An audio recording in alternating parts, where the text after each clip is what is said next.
안녕하세요. 한국 마이크로칩 기술지원부 김태윤 차장입니다. 전반적인 IoT 내용에 대해서 좀 소개해 드리도록 하겠습니다. 지금 저희들이 최근에 들었던 용어는 아니죠. 오래전부터 IoT란 용어가 사용이 되어 왔는데요. 그래서 IoT라는 용어를 다시 한번 좀 내용을 짚어보면 인터넷 오브 싱즈의 약자입니다. 많이들 아시듯이 각종 사물의 센서와 통신 기능을 내장하여 인터넷에 연결하는 기술. 근데 그보다도 더 IoT의 쓰임, 용도를 구체적으로 설명하는 내용은 아마 요 두 번째 줄인 것 같습니다. 인터넷으로 연결해서 정보가 생성, 수집, 공유, 활용되는 기술이다. 그래서 저는 사실 요 두 번째 내용이 더 와닿는데요. 그래서 아마 IoT가 생겨난 IoT 개념을 정립한 그 두 번째 내용이 아마 가장 가까울 것 같고요. IoT는 많이 들어보셨을 텐데 아마 그 다음 페이지 IIoT라는 용어는 아마 좀 안 들어보신 분들도 많으실 거예요. 그래서 저도 요번에 공부하면서 이제 제가 IoT 제품에 대해서 담당을 하면서 저도 알게 된 사실인데 Industrial Internet of Things라는 그 IoT의 하위 개념이 하나 더 있다고 합니다. 그래서 그러면 인더스트리얼 IoT는 뭐냐? 그래서 산업용 사물 인터넷은 IoT의 하위 범주이며 웨어러블 장치, 스마트 홈 기술, 자율주행 차 등의 소비자 대상 어플리케이션도 포함된다. 근데 사실 IoT에서 이렇게 정의를 하지만 이 모든 내용들은 사실 다 IoT 범주 안에 있습니다. 그래서 IoT를 뭔가 좀 세부적으로 더 나누기 위해서 생겨난 개념이고요. 그래서 굳이 뭐 IoT 안의 범주기 때문에 IIoT를 따로 구분을 안 하셔도 무방하긴 하지만 IoT 분야를 연구하시는 분들이 이렇게 좀 나눠놨다. IIoT라는 것을 나눠놨다. 이렇게 정도만 이해하시면 될 것 같습니다. 그래서 IoT는 어떻게 보면은 뭐 그러니까 누구도 이렇게 뭐 명확히 범위를 규정 지을 수 없을 만큼 좀 두리뭉실한 여지가 없지 않아 있어요. 근데 그러면 결국 뭔가 근간이 되는 뭐 기술이나 원론이나 이런 게 있느냐? 있습니다. 화면 보시는 바와 같이 IoT도 규격이라는 게 있는데요. 그래서 규격 그 협회는 크게 보시는 바와 같이 OCF와 1M2M으로 나눕니다. 그래서 이 두 가지 규격 협회에서 어쨌든 그 IoT 그 테크놀로지를 규정하고 있는데요. 그래서 보시면 OCF는 오픈 커넥티비티 파운데이션의 약자고요. 근데 이 용어만 보시면 사실 크게 와닿지는 않습니다. 그러니까 어떤 기준으로 어떻게 나눠놨느냐, 표준화 단체가 과연 뭘 근간으로 하느냐, 뭘 목적으로 하느냐, 뭐 이런 내용들이 와닿진 않는데요. 이렇게 생각하시면 될 것 같습니다. 화면 보시는 내용처럼 OCF는 단거리 무선 통신을 기준으로 1M2M은 셀룰러 통신을 대상으로 이렇게 두 가지 규격이 나눠진다고 보시면 됩니다. 근데 OCF와 1M2M의 공통점은 IoT의 근간이 되는 인터넷, 네트워킹입니다. 네트워킹 인터넷을 근간으로 하지만 두 OCF와 1M2M의 큰 차이는 근거리냐 아니면 멀리 갈 수 있는 셀룰러냐. 저희가 지금 현대인들이 많이 알고 있는 셀룰러 통신은 가장 대표적인 게 휴대폰이 되겠죠. 휴대폰은 뭐 외국에 나가서도 사용할 수 있고 서울에서도 되고 부산에서도 되고 제주도에서도 되고 이렇게 먼 거리 통신 거리 제한이 없는 그런 솔루션을 근간으로 한 규격이고요. 뭐 BT나 와이파이 거의 블루투스 도달거리 최대 도달거리는 한 100m 정도 되죠. 그리고 와이파이도 뭐 한 수미터 내외 정도고요. 그래서 그렇게 단거리 무선통신 기술을 근간으로 한 규격 협회는 OCF다. 그래서 어쨌든 IoT도 엄연히 규격이 있다. 이렇게 이해를 하시면 될 것 같습니다. 그 기준은 통신 매체, 사용되는 통신 매체의 도달 거리로 구분을 한다. 이렇게 대략 생각하면 될 것 같습니다. 어떤 장점이 있길래 우리가 IoT를 개발해서 사용하느냐, 그런 내용들인데요. 뭐 improve functionality, 뭐 기능적으로 뭐 여러 가지 장점이 있다는 거. 그다음에 리모트 컨트롤, 제어죠. 네, 원격 제어가 가능하고 reduce 비즈니스 코스트. IoT 이제 이후에 그 정식 이제 명칭이 나오게 되는데 결국 그 엔지니어들이 요즘 많이 개발하시는 게 IoT 노드라는 표현을 씁니다.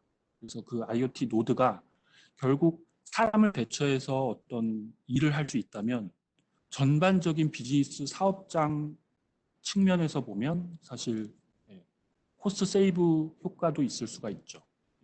그래서 리듀스 비즈니스 코스트라는 표현이 있고 임프루브 서비스, AI 레디 해서 아무래도 거리 제한이나 이런 것들 제약에 대해서 아주 자유롭게 되죠. 일단 제가 IoT 제품들에 대해서 지금 마이크로칩에서 담당을 하고 있는데요. 이 IoT가 과연 어떤 용도로 어떻게 쓰여야 그리고 어떤 방향성을 갖는지에 대해서 늘 고민을 해왔고 지금도 고민이 많습니다. 그래서 어쨌든 결국 IoT의 쓰임은 딱 이 두 가지가 아닐까 생각됩니다. 자동화된 IoT 노드들을 통해서 빅데이터를 수집하고 결국 그 빅데이터는 사람들의 인류, 우리 인간들의 동작의 패턴들을 파악하기 위해서 그 패턴들을 파악해서 사업을 창출하고 그런 용도로 빅데이터 수집용으로 많이 쓰이는 것 같고요. 그리고 원격 제어용으로도 IoT가 지금 많이 쓰이고 있는 걸로 알고 있습니다. 그래서 IoT 응용 분야는 보시는 바와 같이 사실 제가 크게 세 가지 카테고리로 정리는 해놨지만 아주 많습니다. 사용할 수 있는 응용 분야는 상당히 많고 근데 이제 그 대표적인 게 스마트 홈, 스마트 시티, 스마트 메디칼 이렇게 해서 지금 IoT가 응용되고 활용되고 있는데요. 언론에서 제가 들은 정보로는 스마트 시티 내용을 좀 근간으로 해서 말씀드리면 우리나라 부천시에서 그 스마트 시티를 좀 자치단체별로 지금 꾸미는 것 같아요. 그래서 뭐 IoT 이런 제품들을 좀 활성화시키고 이런 IoT 제품을 접목시켜서 도시를 좀 변화시키려는 그런 홍보 자료를 좀 한번 본 적이 있습니다. 그래서 여러 가지 분야에 IoT가 지금 사용되고 있는데 그래서 이렇게만 해놓으면 사실 좀 이렇게 확 개념이 와닿지 않을 수도 있어서 적용 분야의 예를 하나 들어놨는데요. 그러니까 가정에서 가장 손쉽게 접할 수 있는 내용이 아마 이거일 것 같습니다. 요즘 가정에 냉장고는 많이들 갖고 계시잖아요. 그래서 냉장고가 지금 진화를 하고 있는데 그 냉장고에 지금 큰 LCD 모니터가 달려 나오는 냉장고가 많이 있었는데 그냥 단순한 그게 디스플레이 목적이 아니라 이런 IoT 서비스를 위한 용도이기도 했었습니다. 여기서 예를 들어놨던 게 만약에 냉장고 내부에 늘 먹던 우유가 있는데 이제 우유가 거의 다 떨어졌다. 그러면 디스플레이에 그 먹던 지금 우유가 이 브랜드의 우유가 지금 없습니다. 자동 주문하겠습니다. 이런 식으로 사람의 손을 거치지 않고 IoT 기기가 자동으로 처리하는 앞 페이지에서 보시면 아마 스마트 홈 정도가 되지 않을까 싶습니다. 그리고 여기서 제가 자료에 표현해 놓지는 않았는데요. 또 이런 경우도 하나 있습니다. 요즘 1인 가구가 많다 보니까 내가 집을 비우고 나왔는데 누가 우리 집 벨을 누르면 누가 왔는지 확인할 수가 없잖아요. 근데 그 스마트 도어벨이라는 게 있습니다. 그래서 스마트 도어벨은 어떤 기능을 하게 되냐면 누군가 집 앞에 와서 벨을 누르면 방문객의 그 얼굴 영상을 외출해 있는 외부에 있는 집주인에게 휴대폰을 통해서 제공을 해서 집에 지금 누가 와 있는지 확인할 수 있게. 네, 이런 서비스도 지금 일단 제가 알기로는 어떤 추상적인 개념은 아니고 지금 통신사와 제조사가 이렇게 힘을 합쳐서 지금 한창 개발 중에 있는 제품으로 알고 있습니다. 그래서 뭐 이미 지금 뭐 출시 판매되고 있는 제품들도 몇몇 있는 것 같고요. 지금 다양하게 IoT가 현대인들 지금 생활에 많이 적용이 되고 쓰이고 있습니다. 그래서 IoT가 실제 수치적으로 얼마나 우리 생활에 가까이 와 있는지를 보여주는 그 IoT 노드에 대한 수요입니다. 그래서 보시면 어마어마하죠. 최근 한 3년 사이에 아주 급박하게 증가를 합니다. 근데 그 증가 그 추이 중에 제가 자료에도 표시를 해놨는데 시큐어 노드와 인시큐어 노드로 구분이 되어 있죠. 근데 시큐어 노드는 여러분들도 아시다시피 보안된 모든 정보가 보안돼서 전송되고 처리되는 보안된 노드를 의미하는 거고요. 인시큐어 노드는 주고받는 데이터에 대한 보안 부분이 없는 내용입니다. 눈으로 보시기에도 아무튼 대부분 다 늘어나는 IoT 노드들은 다 보안을 기본으로 하고 있죠. 여기서 그러니까 제가 자료에는 표시는 안 해놨는데 그냥 여담으로 하나 말씀드리면 요 IoT 노드의 그 해킹 사례가 심심치 않게 그 언론에 지금 많이 보도되고 있다고 합니다. 예를 들면 요즘 우리나라에서도 그 서비스가 이루어지고 있는데요. 왜 아까 말씀드린 대로 1인 가구가 많고 반려동물 키우시는 분들이 많잖아요. 그래서 반려동물을 집안에 놔둔 채 집을 비우는 분들이 불안할 수밖에 없죠. 반려동물이 혼자 집에 있으니까 뭐 위험할 수도 있고. 그래서 그 모니터용 뭐 CCTV나 이런 것들을 집안에 많이 설치를 해놓고 다니시는 분들이 많은데 그것도 일종의 어떻게 보면 IoT 노드가 될 수 있어요. 그 휴대폰으로 상시로 뭐 음성이나 영상을 전송받고 전송할 수가 있는 시스템이기 때문에 그것도 IoT 노드라고 할 때 우리나라 사례는 아니고 집안 촬영용 CCTV가 해킹을 당해서 집안 구조를 다 노출을 했죠. 해커들이 해킹을 해서 어떤 집에 어떤 주소에 어떤 집안에 어떤 물이 있다 이런 내용들이 노출이 되는 바람에 큰 아주 심한 해킹 사고가 한 번 있었다고 합니다.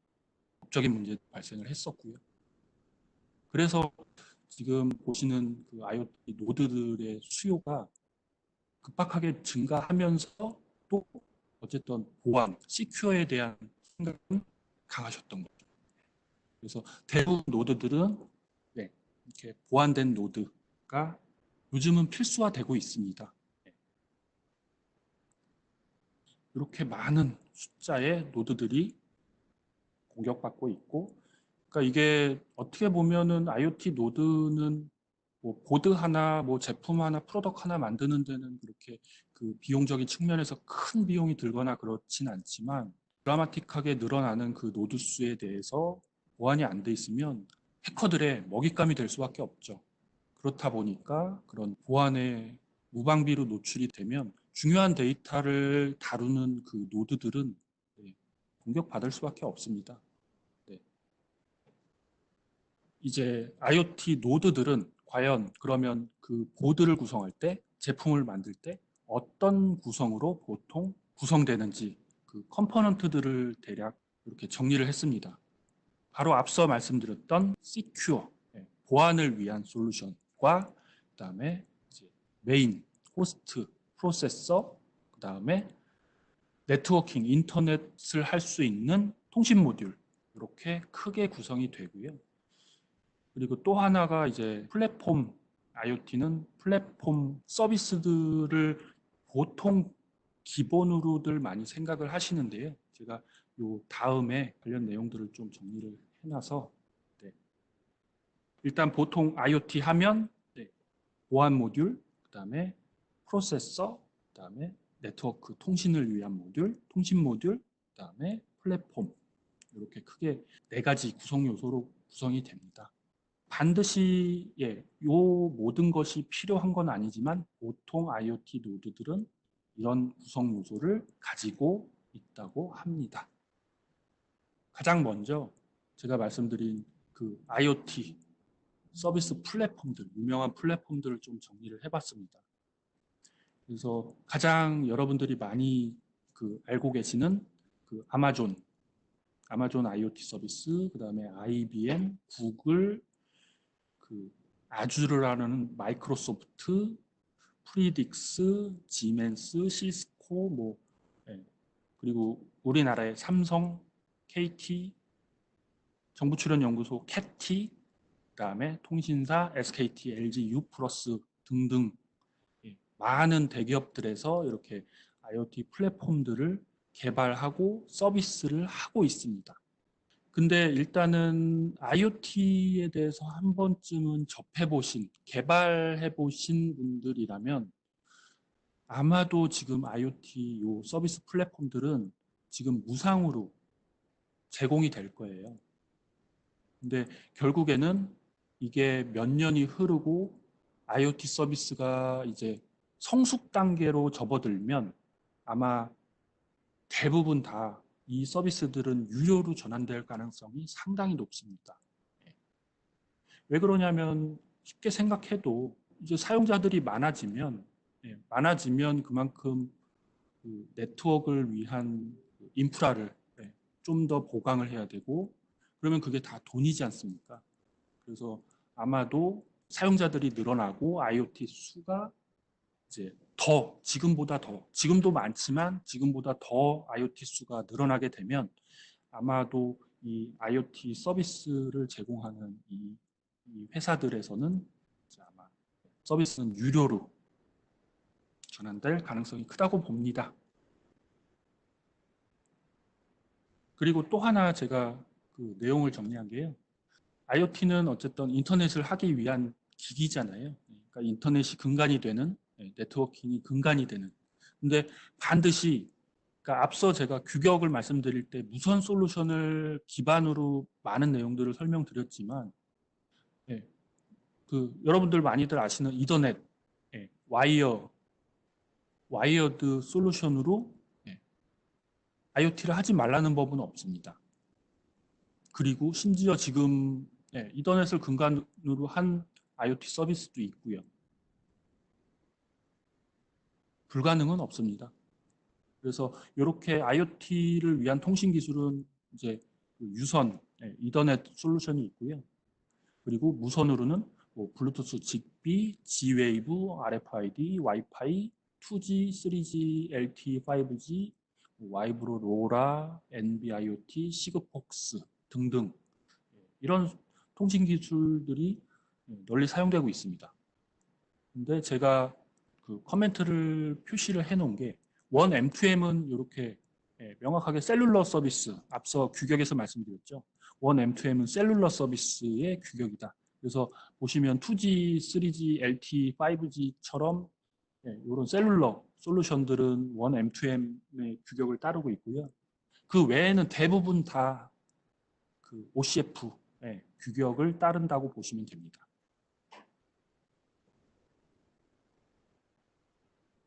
그래서 앞서 제가 설명드렸던 건 IoT는 대부분 이런 식으로 구성됩니다 하면서 이제 플랫폼을 설명드렸는데요.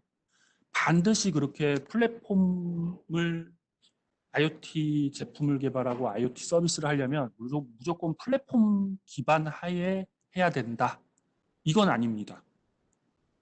요거는 이제 저도 사실 이제 외부 교육을 통해서 IoT 그 수업들을 좀 많이 찾아다녔는데요. 그 수업 들으면서 이제 다양한 IoT 형태들을 저도 공부를 했었습니다. 그래서 요런 형태로도 IoT를 개발할 수가 있구나 라고 배운 게 이제 넌 플랫폼 타입으로는 지금 보시는 바와 같이 IoT 노드라고 표시된 블럭과 라우터는 사실 요즘 가정 내에 이렇게 둘 수가 있는 그 집안에는 라우터와 IoT 노드가 있다. 이렇게 생각하시면 되고요. 그 라우터를 통해서 이제 인터넷으로 나가서 아까 말씀드린 상황처럼 내가 이제 외부에서 휴대폰으로 그 IoT 노드를 제어할 수 있게 됩니다. 그래서 딱 연상이 안 되실 수도 있는데 그 IoT 노드를 한번 요즘 많이 판매되고 있는 라즈베리 파이 보드 하나 구매하셔서 라즈베리 파이에다가 요즘 많이 판매되는 USB 선풍기를 이렇게 꽂아 놓고 그것을 외부에서 내 휴대폰으로 제어한다. 이런 개념입니다. 공식적으로 지금 서비스되는 플랫폼이 필요 없이 그냥 인터넷만으로 뭔가 원격 디바이스들을 제어할 수 있는 시스템이 가능한 거죠. 물론 이제 여기 필요한 제가 노란 부분으로 표시해 놓은 게 이게 이제 소프트웨어인데요. 소프트웨어에 도움이 필요합니다. 약간의 프로그래밍, 웹 서비스 이런 프로그래밍이 조금만 들어가면 플랫폼이라는 역할을 대신합니다. 너무 이렇게 IoT는 뭐 대기업 플랫폼을 이용해야 돼. SDK도 있어야 되고 뭐도 있어야 되고 이렇게 너무 이렇게 편견을 갖고 생각하실 필요가 없어요. IoT는 구현하기 나름입니다. 어떤 방식으로든 다양하게 구현할 수가 있고요.